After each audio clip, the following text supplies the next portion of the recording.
Halo Sobat Xren, balik lagi sama Fahmi. Kali ini kita akan nge-review TWS yang bisa dibilang nggak terbaru banget sih dari JBL, karena ini adalah TWS Tune 225 Ghost Edition, diluncurkan tahun 2021 lalu. Tapi nggak ada salahnya kalau misalkan kita baru review sekarang, dan mungkin kalian juga belum banyak ngeh kalau misalkan JBL juga punya TWS. So langsung aja tonton videonya sampai habis.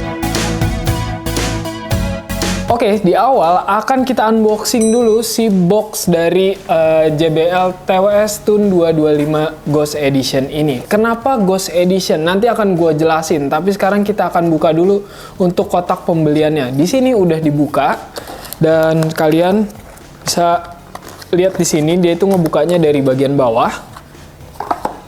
Terdapat satu buah charging case si TWS-nya. Lalu earbuds-nya ini dibuat terpisah. Ini adalah sesuatu yang jarang sih kalau misalkan kita bandingin sama beberapa produk TWS lainnya. Ini dia terpisah, jadi kita taruh dulu. Tapi ada apa lagi? Kita buka, di sini ada beberapa kitab. Ada Quick Start Guide. Terus di sini ada apa ya? Gue kurang tahu ini bahasanya tuh bahasa Mandarin gitu. Terus di sini ada beberapa buku panduan lainnya dengan bahasa asing. Jadi mungkin ini nggak akan terlalu kepake karena di luar bahasa Inggris. Quick Start Guide-nya di sini pakai bahasa Inggris. Oke, lalu ada apa lagi di kotak pembelian JBL Tune 225 TWS Ghost Edition ini? Kalian akan mendapatkan kabel. Nah, ini adalah kabel USB Type-C untuk pengisian dayanya. Nah, ini kalian bisa lihat untuk warnanya itu anti mainstream.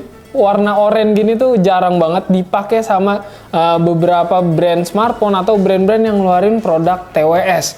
Oke, lanjut aja. Sekarang gua akan ngebahas soal si produknya ini, mulai dari charging case sampai earbuds-nya. Oke, dimulai dari charging case-nya. Mungkin kalian ada yang bertanya-tanya, kenapa Ghost Edition? Jadi bisa dilihat di sini untuk charging case itu desainnya transparan. Jadi kalian bisa lihat komponen-komponen apa aja yang ada di dalam charging case dari JBL Tune 225 TWS Ghost Edition ini. Dalamannya tuh kelihatan jelas, tapi di bagian depan ada logo JBL juga yang warnanya itu oranye. Meskipun begitu, walaupun warnanya cukup mentereng lah warnanya oranye, tapi dia agak nyaru gitu sama si charging case-nya karena sama-sama oranye. Dan untuk di bagian case-nya saat dibuka kayak gini, gue sih ngelihat di sini untuk mur atau ini bukaannya tuh cukup apa ya, nggak terlalu longgar lah. Jadi dia kuat juga. Kalau misalkan kalian dorong sedikit, dia itu nggak akan bener-bener tertutup. Atau begitupun kalau misalkan kalian pengen ngebuka case-nya, jadi harus ada sedikit tenaga lebih untuk membuka dari charging case-nya. Sekarang kita ngomongin soal ear tips-nya. Sama kayak charging case-nya, ear tips-nya ini juga dibuat transparan, dan untuk bentuknya dia itu sticky close gitu. Terus di sini kalian bisa lihat untuk tombolnya dia masih pakai tombol fisik. Beda sama kalau misalkan kita bedain sama earbuds zaman sekarang tuh udah mulai touchscreen. Tapi kalau misalkan gue coba pencet, tombol fisiknya itu nggak begitu keras lah. Jadi masih tetap empuk kalau misalkan untuk mengoperasikan si earbuds ini.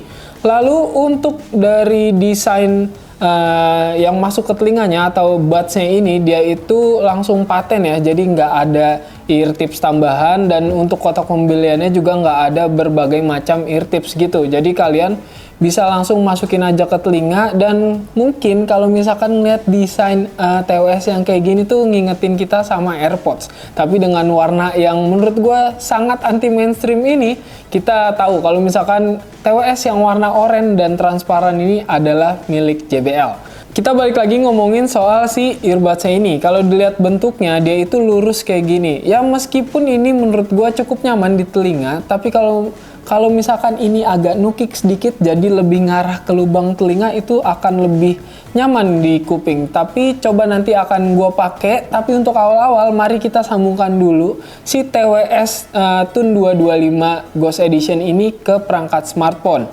Nah, sekarang gue mau coba pasang. Tapi untuk kalian yang pengen pakai TWS JBL Tune 225 Ghost Edition pertama kali, kalian itu harus ngeluarin semua TWS dan pakai terlebih dahulu di telinga kalian. Setelah itu, kalian itu bisa langsung buka smartphone kalian. Di sini gue pakai smartphone Android, dan kalian langsung aja kayak biasa buka Bluetooth. Setelah itu kalian langsung cari aja untuk namanya di sini tuh JBL Tune 225 TWS. Nantinya si nama Bluetooth dari JBL Tune 225 TWS ini bakal ngikutin perangkat kalian itu apa. Kayak misalkan di sini gue namanya itu pakai nama Fahmi, nama gue sendiri. Nah, kalau misalkan udah tersambung, sekarang akan gue coba untuk merasakan pengalaman suaranya seperti apa. Nah, di sini gue buka aplikasi Spotify untuk mendengarkan musik. Kita cari aja untuk lagu-lagu yang random lah.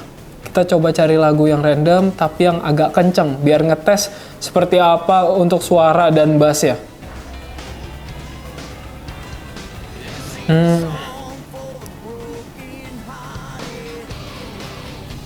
Oke.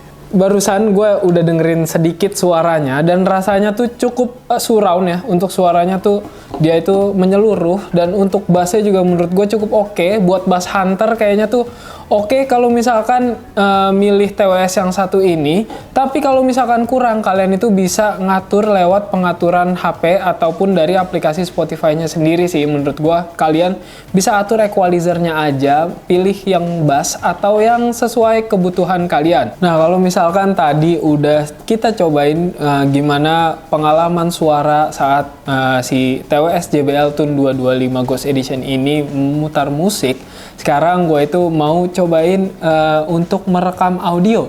Seperti apa kemampuan perekaman audio dari TWS yang satu ini. Nah, gue udah mulai nyalain rekaman videonya, dan otomatis mic yang berfungsi adalah mic yang dari TWS ini. Nah, untuk hasilnya kalian bisa lihat berikut ini. Nah, tadi udah dengerin musik, udah coba ngerekam audio. Tapi bagaimana latensinya? Karena biasanya kalau misalkan ngomongin TWS itu, kita itu kadang-kadang mikirin latensinya buat gaming atau bikin video. Nah, untuk awal gue mau coba bikin video dulu menggunakan smartphone dan TWS JBL Tune 225 ini. Kita akan coba seperti apa latensinya. Gue akan rekam di HP ini.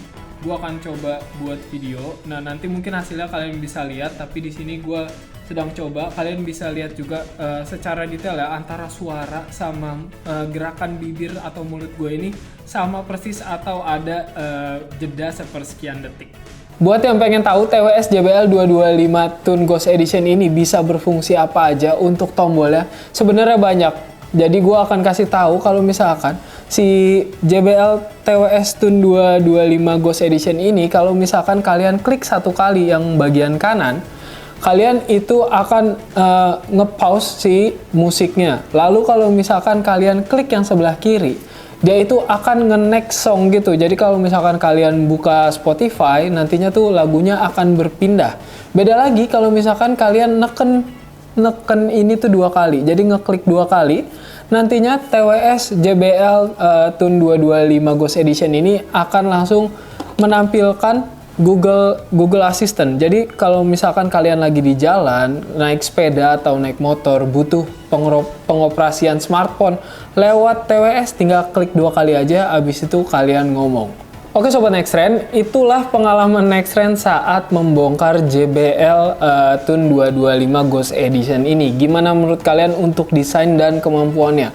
Mungkin nantinya akan ada review-review lanjutan mengenai TWS yang satu ini. Tapi kalau misalkan ngomongin harga, JBL TWS Tune 225 Ghost Edition ini dijual di harga 2,6 jutaan. Nah, kalian bisa compare aja tuh antara kemampuan dengan harganya seperti apa. Menurut kalian kayak gimana? Apakah memang TWS ini worth it untuk dibeli atau enggak? Langsung aja tulis di kolom komentar. Tapi jangan lupa untuk klik tombol like-nya dan subscribe channel Nextrend. Sampai jumpa di episode-episode selanjutnya bersama gue Fahmi. Bye-bye!